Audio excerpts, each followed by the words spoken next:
Hi, everyone. Welcome to the Silver Years. My name is DK, and I'm very happy to be here. And I humbly thank you for joining me. Today, I'd like to talk about why I started this channel 5 months ago and some of the incredible healing benefits and insightful clarities I've encountered along the way since its inception.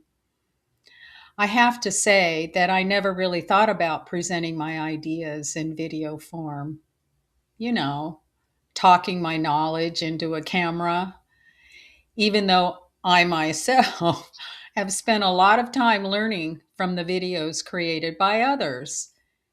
You know what they say, you can find anything you need in a YouTube video. Whenever you need to know how to do something, someone's done a video on it, right? I just never saw me as the one doing the talking until I did. And that's when I started this channel, The Silver Years. It became clear to me late last year that this was my new way forward. I decided then that this was the best way to share a lot of the wisdom from experience I'd accumulated over time that was pent up inside of me and in dire need of a release. And this channel has allowed me to put what I have to offer out into the world for those who may be interested in what I have to say, and for those who can relate to what I'm putting forward. Not necessarily agree with me, but maybe connect in a way that inspires a question or two. I totally get that my perspectives are not for everyone. My intention at the onset was, and still is, to speak my ideas. Abracadabra, right? I did do a video on that one, so click on the link. I'll put a link here if you're interested in listening to that. But my intention is to speak my ideas into the cloud we call the collective consciousness and pull from that collective those heart-centered beings who can tap in and resonate with me and with what I have to share. This is called creating community. And if you're watching this, you're a part of this community, and I appreciate you. And I'm grateful for your energetic participation. At the end of the day, I can only share who I am and what I know from my observations, experiences, and personal research. I can only share the ideas that spring from my unique perspective. What I write and personally present in these videos, the stories that I tell, flaws and all, are my creation. They are authentically created and recorded by me in person and usually without editing. I don't edit, not much. I do not use AI, artificial intelligence, in making my videos like so many channels I'm seeing out there. It's mind boggling how many old lady and old man wise advice videos are out there that are using AI scripts and fake AI avatar characters that are presenting themselves as old people offering wise AI advice on how to handle life problems in your 50s, 60s, 70s, or 80s. These accounts have thousands of views and followers, and they're all fake, fake, fake. Fake people offering fake advice from a fake channel based solely in artificial intelligence without a scrap of humanity at its core.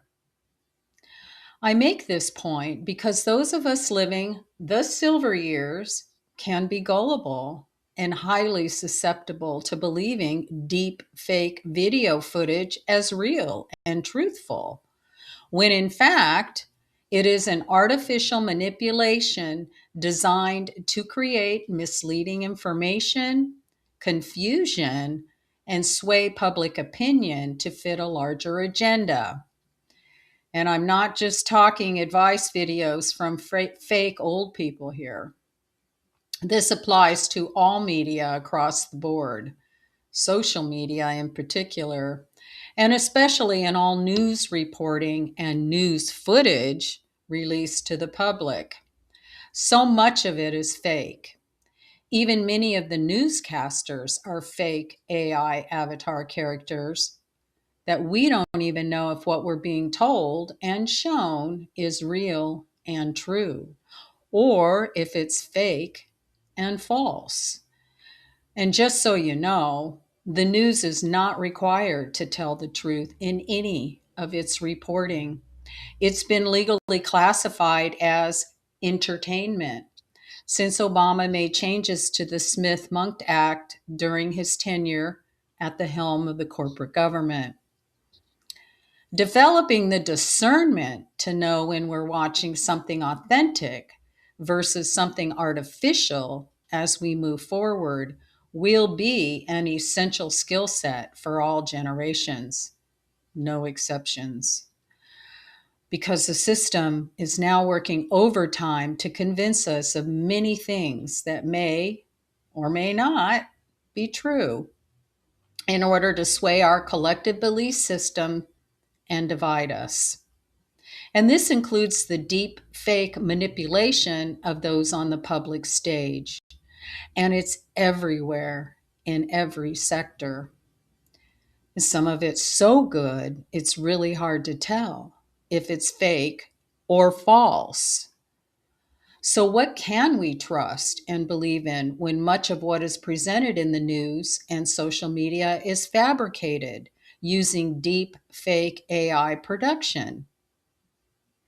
Well, for me, I tend to treat with caution anything that I haven't personally witnessed or learned about from another human source I know and trust with firsthand knowledge or connections.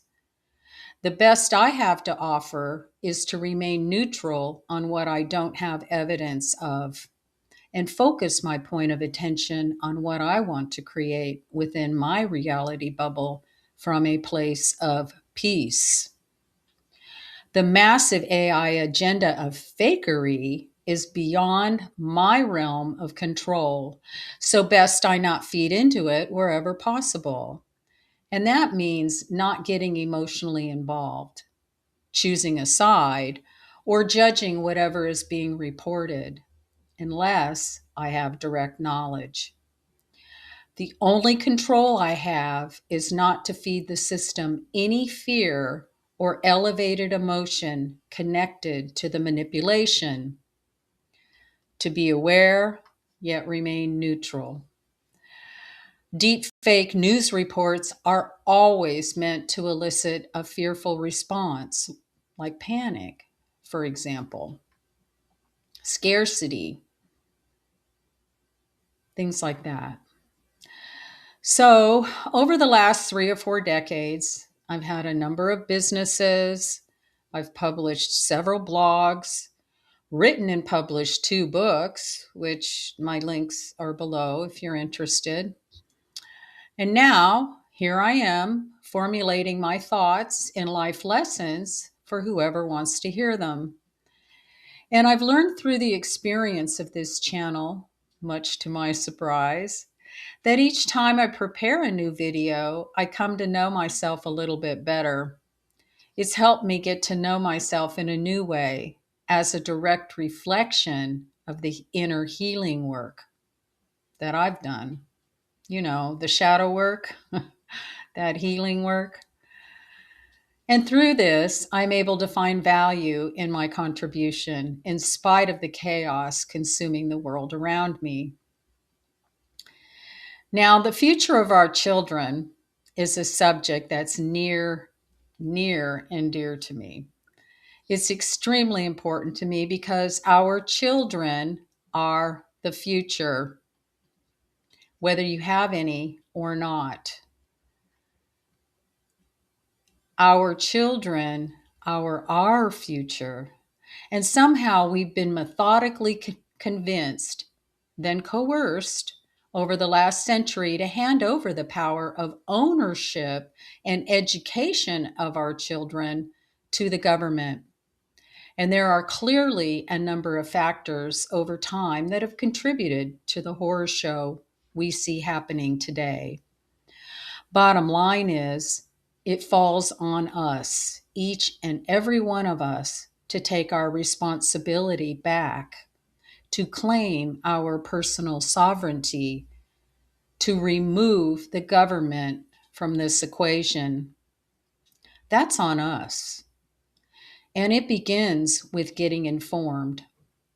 And yes, getting informed is overwhelming and horrifying at times because it takes courage to learn the truth about what's being done to our children by a shadow government ran by globalists. I firmly feel that we, as an important part of society, should be protecting and preparing our children, all of our children, for a future that supports the next 7 generations. It's up to us to make that happen, not the government.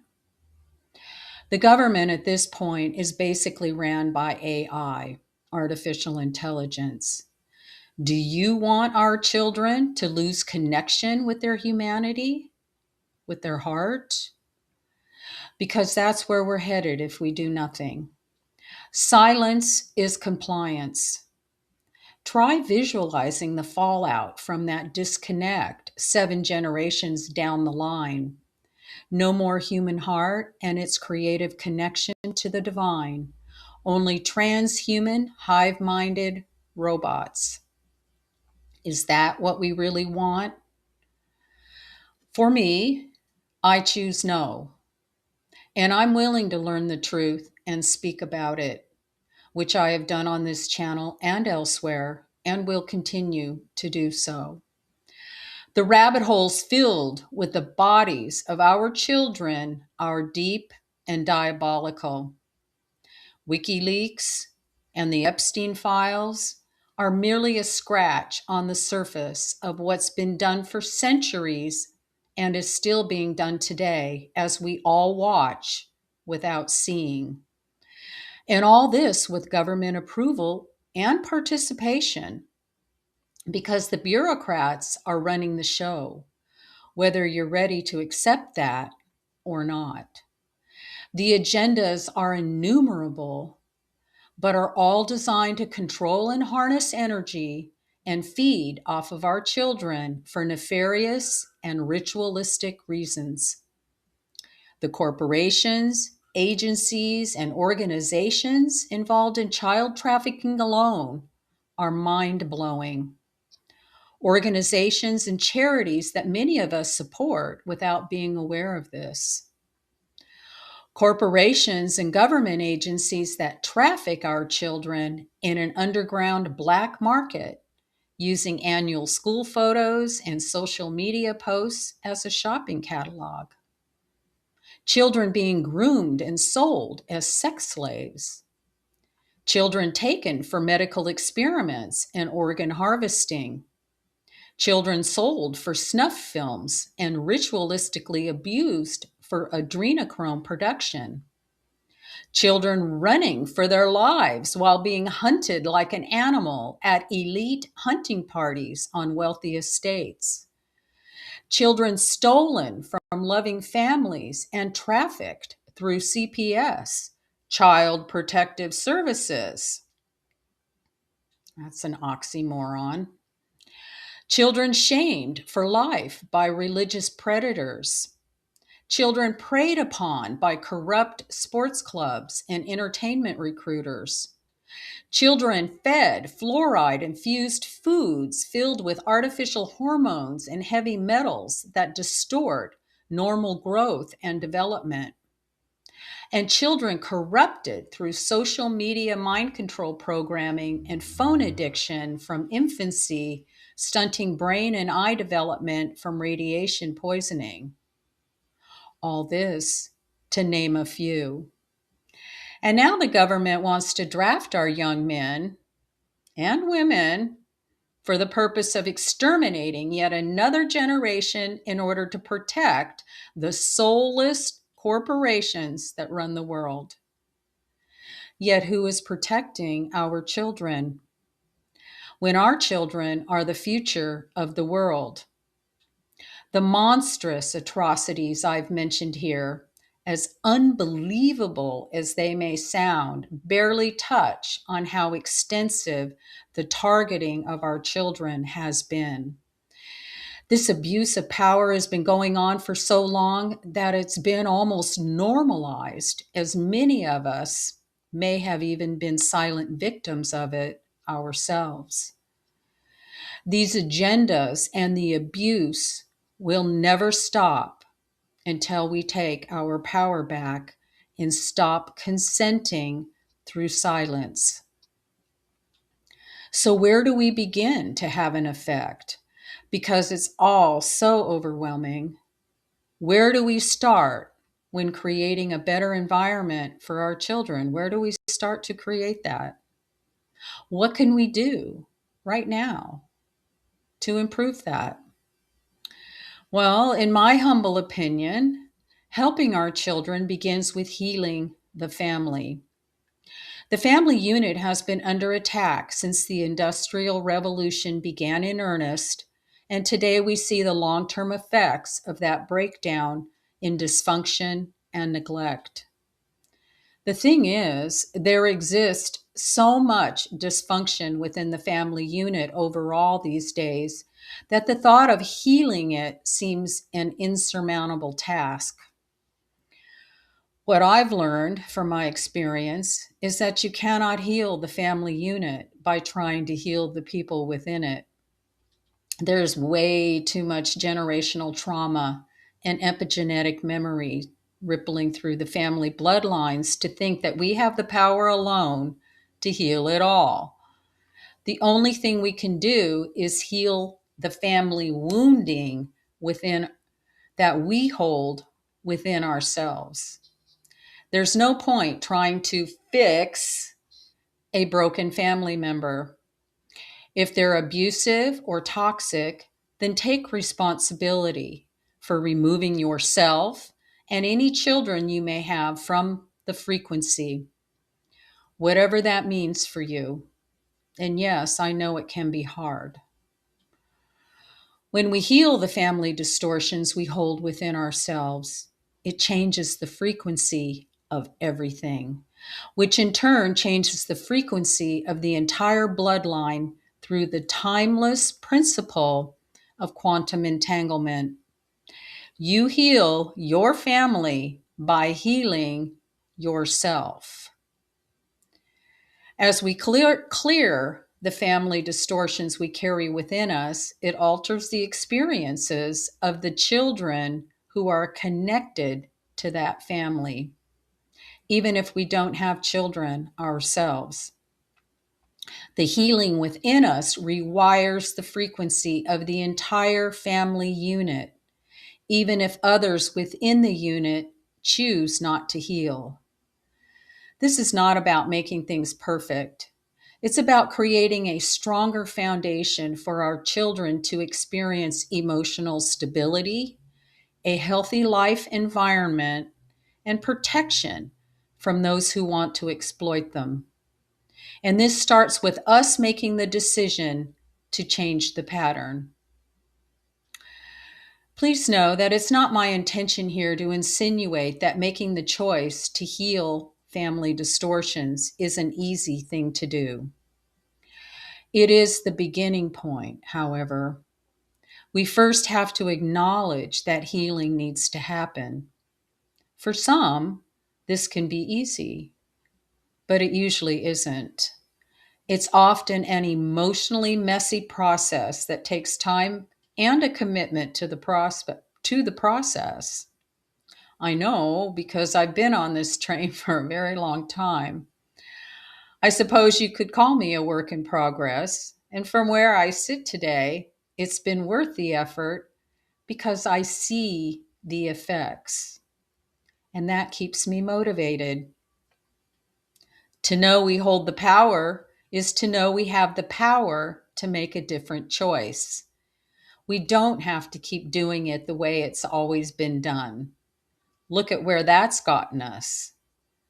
And we're now living in a world where we can't even tell if it's real or if it's Memorex. Okay, for those who remember that old commercial, and yes, I'm aging myself with that one. Here's the choice as I see it. Do we believe the AI produced fake news as delivered from the fake mouthpieces that clamor on day in and day out about budget deficits, environmental calamities, the next epidemic, and bloody conflicts? Everything designed to make us afraid and hopeless, things that have never offered a future to anyone, let alone our children. You know, the news has always been the same as long as I've been alive. The news never changes, even if they call it new. Okay, we have that choice. Or do we begin trusting in ourselves, our intuition, internal knowledge and experiences, and stop listening to the fear-mongering artificial talking heads? Do we choose to trust our human spark and authenticity and our need to create heart-based solutions together? Solutions that serve humanity in the highest and best way going forward. Do we choose that? We will all need to make that choice if we haven't made it already.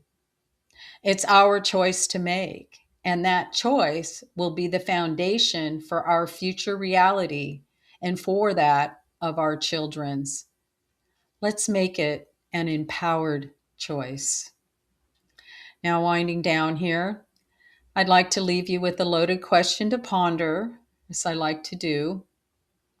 What do you feel is the best way forward when it comes to creating a better world for all? Please leave your comments below. I would love to hear your thoughts. So until next time, be well, choose love, and thank you. Thank you for listening. Goodbye for now.